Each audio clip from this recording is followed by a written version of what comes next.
Hi there, my name's Paul, and this episode is part of a series called Glimpses of Jesus.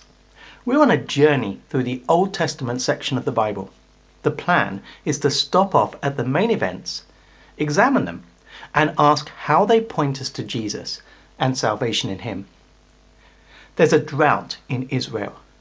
God stopped the rain. Elijah, his prophet, has disappeared, but he's about to return. There's a showdown on the horizon. Whenever I go to a restaurant, I sit down, open the menu, and then I'm struck with a serious case of indecision. I narrow my options to 3 or 4 and cycle between them. It's time to order. I have to decide. I need to make my mind up. In 1 Kings 18, we find Israel wavering between different gods.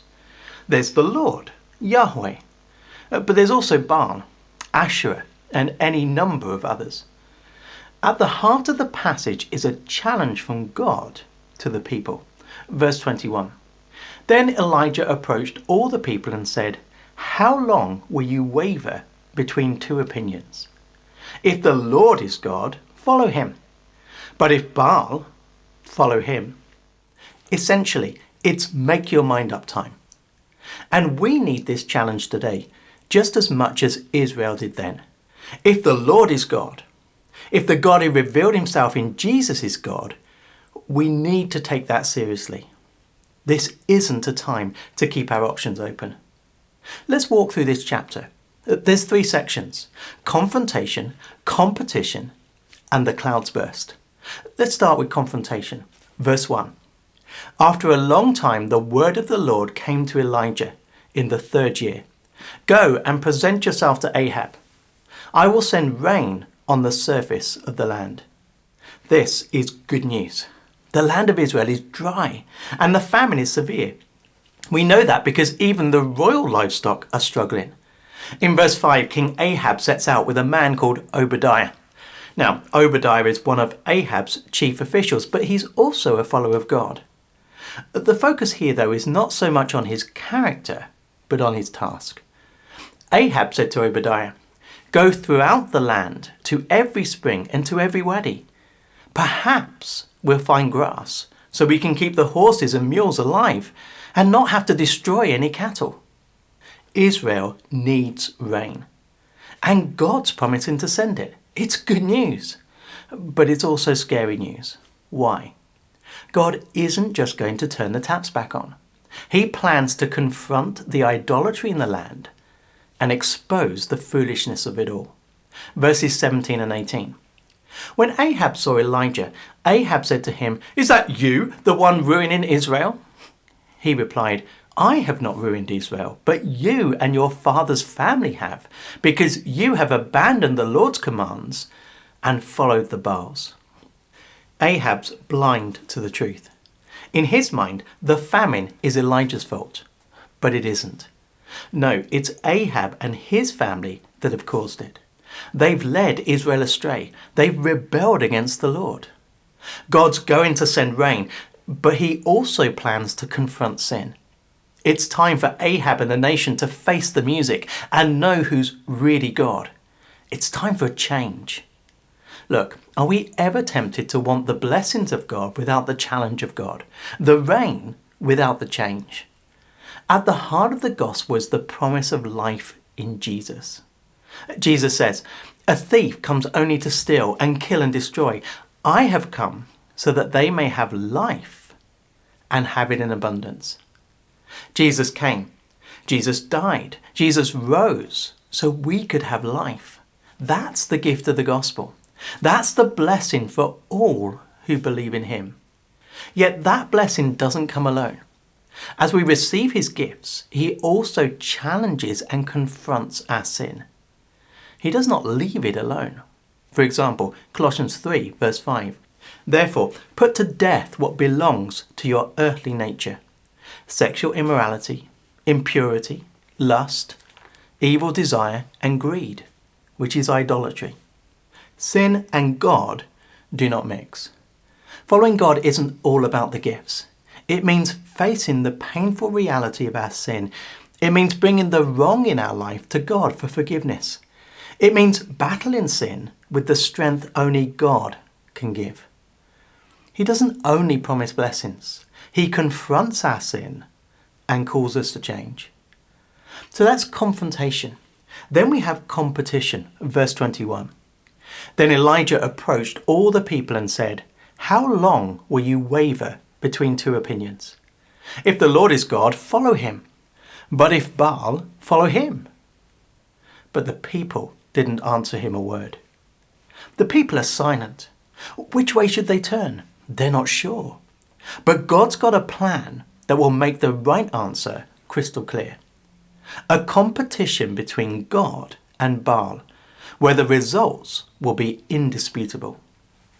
Everyone meets at Mount Carmel. Elijah explains the rules. There are two bulls. The prophets of Baal and Elijah, the prophet of God, are to build altars. Put the bulls on them as a sacrifice, but they mustn't set light to it. They need to pray, and the God who answers with fire is the real God. Simple. The prophets of Baal go first. They build their altar, prepare the bull, and then cry out to Baal. The silence of the reply is deafening.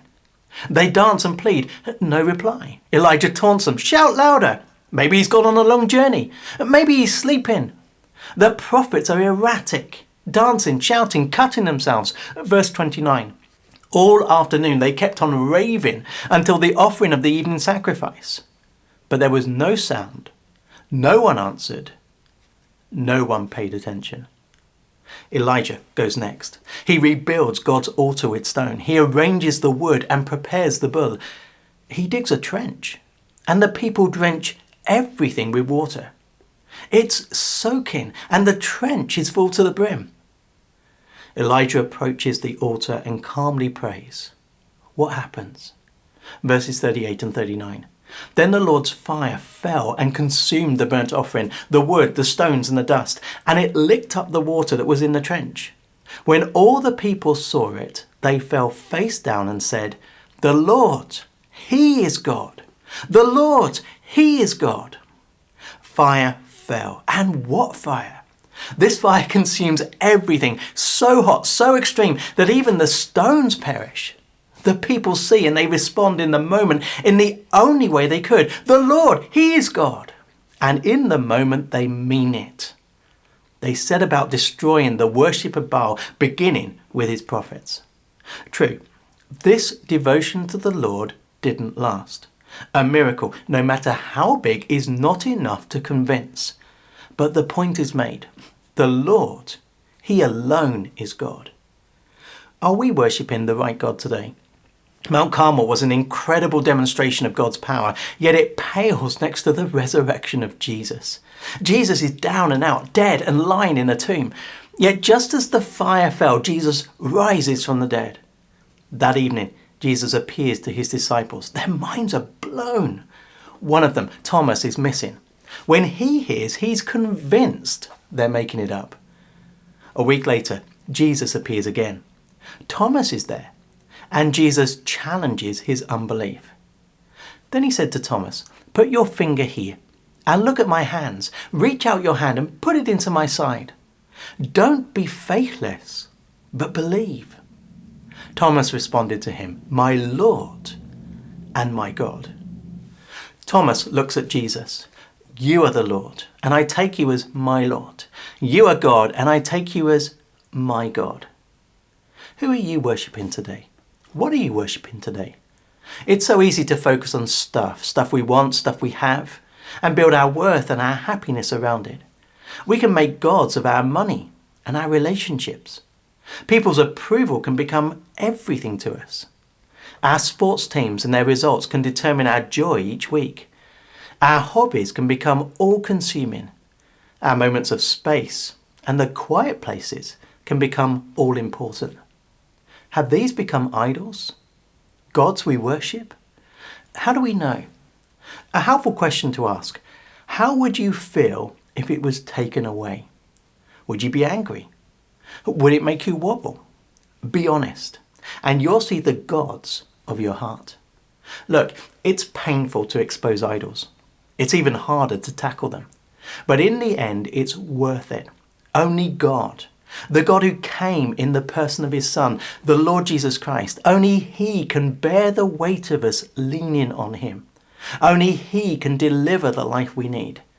Everything else will end up breaking. So confrontation and competition. Then the clouds burst, verse 41. Elijah said to Ahab, "Go up, eat and drink, for there is the sound of a rainstorm." Ahab follows Elijah's orders. But what about Elijah? Verse 42. So Ahab went to eat and drink, but Elijah went up to the summit of Carmel. He bent down on the ground and put his face between his knees. Have you ever been to a concert? What's the role of the audience?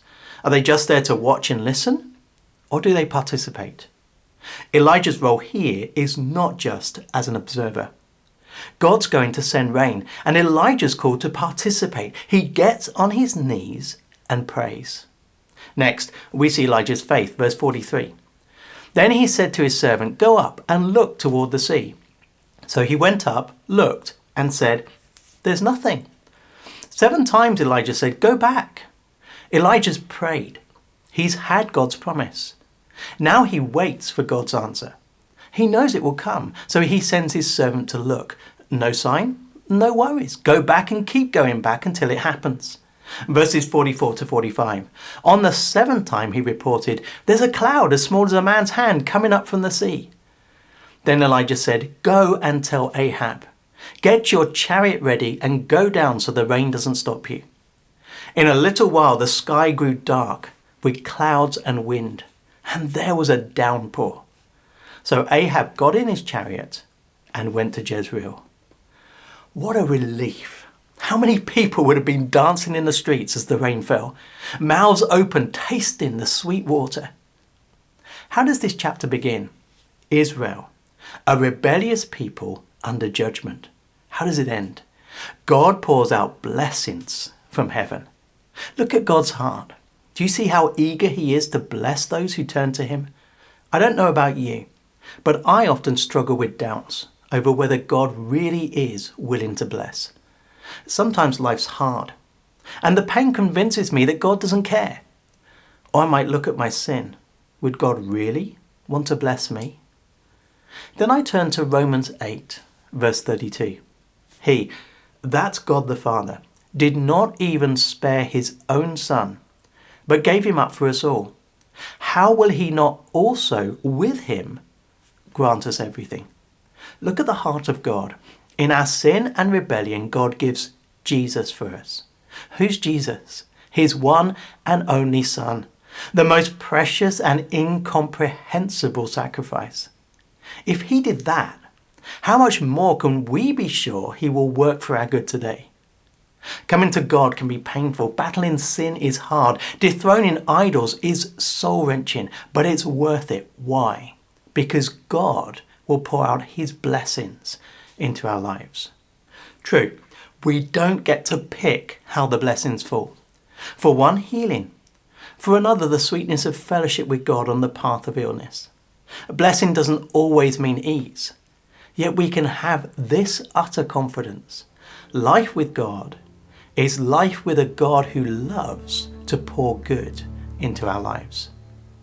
Do you find yourself wavering? Is your mind struggling to lock onto God? You need to choose. Who will you follow? What's the message here? The Lord, he is God. Know that and follow him.